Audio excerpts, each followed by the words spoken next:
ತುಂಬ ಟೇಸ್ಟಿಯಾಗಿ ಮತ್ತು ಕ್ರಿಸ್ಪಿಯಾಗಿ ನಿಪ್ಪಟ್ಟನ್ನು ಹೇಗೆ ಮಾಡೋದು ಅಂತ ನೋಡುವ. ಮೊದಲಿಗೆ 4 ಕಪ್ ಆಗುವಷ್ಟು ಅಕ್ಕಿ ಹಿಟ್ಟನ್ನು ತಗೊಂಡೆ. ತುಂಬ ಸ್ಮೂತ್ ಆಗಿರುವಂಥದ್ದು, ಅಂದರೆ ಜರಿಯಾಗಿರಬಾರ್ದು ಅಕ್ಕಿ ಹಿಟ್ಟು.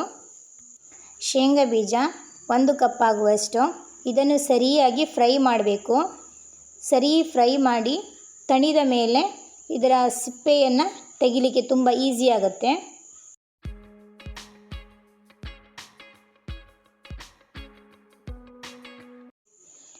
ಈಗ ಫ್ರೈ ಆಗಿದೆ.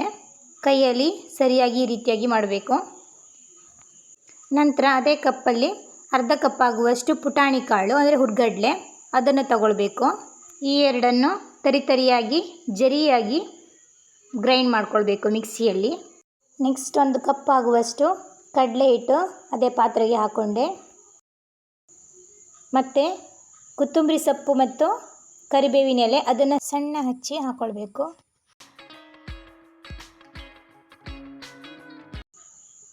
ನಂತರ ಬಿಳಿ ಎಳ್ಳು ಅದನ್ನು ಸರಿಯಾಗಿ ಫ್ರೈ ಮಾಡಿ ಹಾಕ್ಕೊಳ್ಬೇಕು. ಮತ್ತು 1 ಸ್ಪೂನ್ ಆಗುವಷ್ಟು ಅಚ್ಕಾರದ ಪುಡಿ. ನಾನು 1 ಸ್ಪೂನ್ ಮಾತ್ರ ಹಾಕ್ಕೊಂಡೆ, ಜಾಸ್ತಿ ಬೇಕಾದರೂ ಜಾಸ್ತಿ ಹಾಕ್ಕೊಳ್ಬೋದು. ಹಾಗೆ ರುಚಿಗೆ ತಕ್ಕಷ್ಟು ಉಪ್ಪು ಮತ್ತು 1 ಸ್ಪೂನ್ ಆಗುವಷ್ಟು ಅರಿಶಿಣ ಪುಡಿ, 1 ಸ್ಪೂನ್ ಆಗುವಷ್ಟು ಓಂ ಕಾಳು ಮತ್ತು 1 ಸ್ಪೂನ್ ಆಗುವಷ್ಟು ಜೀರಿಗೆಯನ್ನು ತಗೊಂಡೆ. ನಂತರ ಒಂದು ಪಾತ್ರೆಯಲ್ಲಿ 1 ಬೌಲ್ ಆಗುವಷ್ಟು ತೆಂಗಿನ ಎಣ್ಣೆಯನ್ನು ಬಿಸಿ ಮಾಡಿ ಹಾಕ್ಕೊಂಡೆ. ತುಪ್ಪ ಹಾಕ್ಕೊಂಡ್ರೂ ಆಗುತ್ತೆ. ನಾನು ತೆಂಗಿನ ಎಣ್ಣೆಯನ್ನು ಹಾಕ್ಕೊಂಡೆ. ಇದನ್ನು ಸರಿಯಾಗಿ ಫುಲ್ ಕಲಿಸ್ಬೇಕು. ಬಿಸಿ ಇರೋದ್ರಿಂದ ಸೌಟಲ್ಲೇ ಫಸ್ಟ್ ಕಲಿಸ್ಕೊಂಡು ಆಮೇಲೆ ಕೈಯಲ್ಲಿ ಸರಿಯಾಗಿ ಕಲಿಸ್ಕೊಳ್ಬೇಕು. ಹೀಗೆ ಕೈಯಲ್ಲಿ ಸರಿಯಾಗಿ ಕಲಿಸ್ಕೊಳ್ಬೇಕು.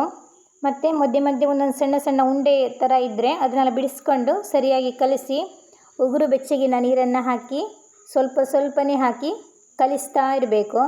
ನೀರು ಒಂದೇ ಸಲ ಜಾಸ್ತಿ ಹಾಕ್ಕೊಳ್ಬಾರ್ದು, ಸ್ವಲ್ಪನೇ ಹಾಕ್ತಾ ಕಲಿಸಿ. ಚಪಾತಿ ಹಿಟ್ಟಿಗೆ ನಾವು ಯಾವ ರೀತಿ ಕಲಿಸ್ತೀವೋ ಅದೇ ರೀತಿ ಕಲಿಸಬೇಕು.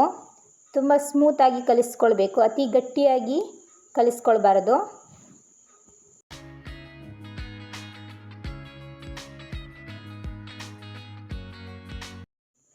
ಹಿಟ್ಟು ಒಂದು ಹಂತಕ್ಕೆ ಬಂದಿದೆ. ಹೀಗೆ ಸರಿಯಾಗಿ ನಾದಬೇಕು. ನಾವು ಎಷ್ಟು ನಾದ್ತೀವೋ ಅಷ್ಟು ಒಳ್ಳೆ ರೀತಿಯಲ್ಲಿ ಬರುತ್ತೆ. ಸ್ಮೂತಾಗಿ ಬಂದಿದೆ ನೋಡಿ. ಇದನ್ನು ಫ್ಯಾನ್ ಅಡಿಯೆಲ್ಲ ಇಟ್ಟು ನಾವು ಉಂಡೆಯನ್ನು ಕಟ್ಟಬಾರ್ದು, ಬೇಗ ಗಟ್ಟಿ ಆಗಿಬಿಡುತ್ತೆ ಹಿಟ್ಟು. ಈಗ ಸಣ್ಣ ಸಣ್ಣ ಪೀಸನ್ನು ತಗೊಂಡು ನಮಗೆ ಎಷ್ಟು ದೊಡ್ಡದು ಬೇಕು ಅಷ್ಟು ಸಣ್ಣ ಪೀಸನ್ನು ತಗೊಂಡು ನಾವು ಉಂಡೆಯನ್ನು ಮಾಡ್ಕೊಳ್ಬೇಕು. ಸ್ವಲ್ಪ ದೊಡ್ಡ ಸೈಜ್ ಬೇಕಾದರೆ ದೊಡ್ಡ ಸೈಜ್ ಮಾಡ್ಕೊಳ್ಬೋದು, ಸಣ್ಣ ಸೈಜ್ ಆದರೆ ಸಣ್ಣ ಸೈಜ್ನಲ್ಲಿ ಮಾಡ್ಕೊಳ್ಬೋದು. ನೆಕ್ಸ್ಟು ಉಂಡೆಯನ್ನು ಒತ್ತಬೇಕಾದ್ರೆ ನಾವು ಒಂದು ಪ್ಲಾಸ್ಟಿಕ್ಕನ್ನು ತಗೊಂಡು ಆ ಪ್ಲಾಸ್ಟಿಕ್ಕಿಗೆ ಸರಿ ಎಣ್ಣೆಯನ್ನು ಈ ಥರ ಹಚ್ಚಬೇಕು.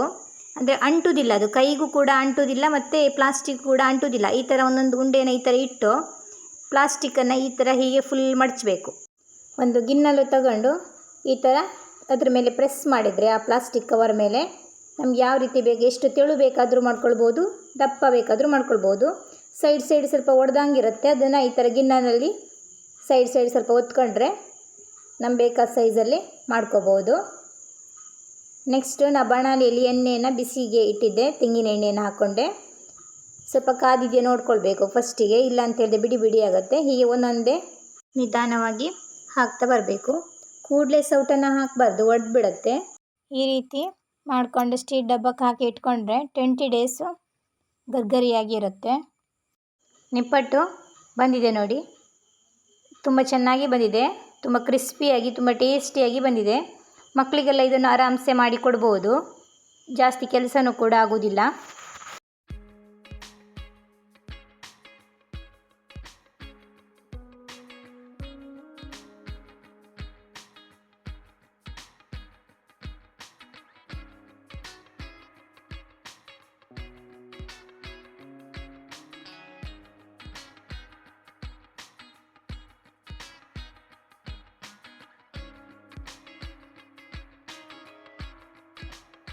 ತುಂಬ ಟೇಸ್ಟಿಯಾದ ನಿಪ್ಪಟ್ಟು ರೆಡಿಯಾಗಿದೆ.